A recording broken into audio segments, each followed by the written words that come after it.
We love heroes in film, even though some have questionable moral and ethical constructs.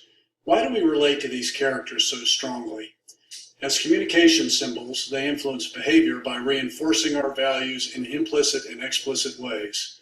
Kenneth Burke described this as a rhetorical function that helps us address situations and problems in our personal lives. He called it equipment for living.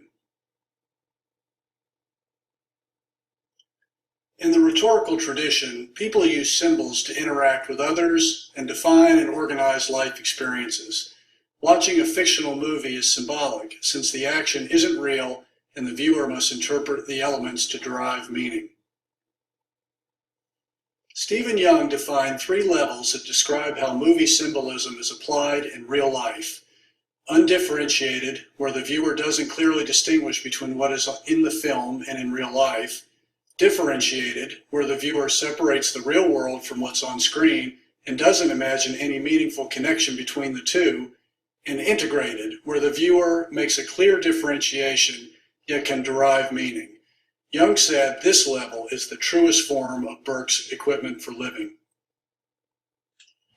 Barry Brummett explored the rhetorical homology, a, quote, formal resemblance, unquote, of dissimilar actions, objects, or events rendered across different media that form a recognizable pattern of themes and messages that reinforce certain beliefs and behaviors.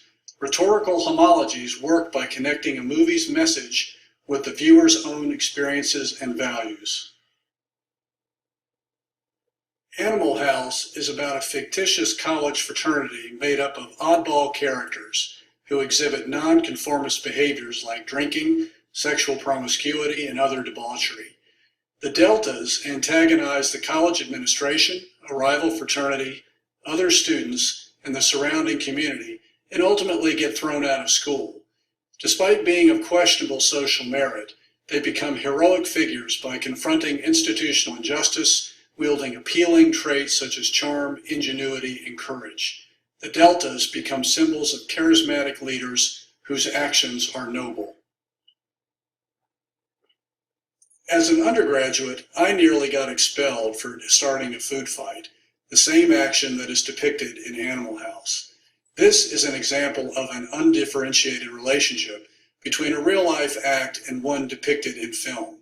But my true motives more reflected an integrated relationship, where the viewer makes a clear differentiation with what is on the screen and can apply symbolism to derive meaning. I acted out of a desire to prove leadership, creativity, and courage to my social group.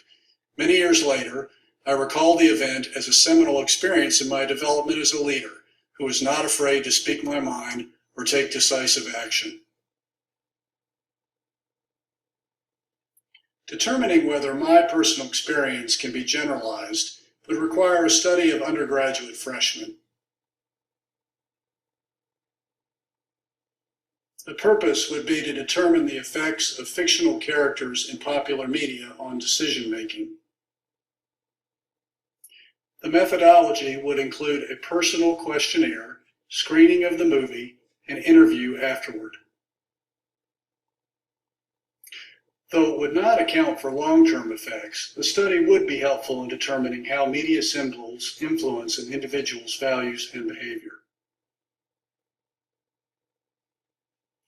Animal House would not appear to offer much in the way of lessons for a meaningful and productive life.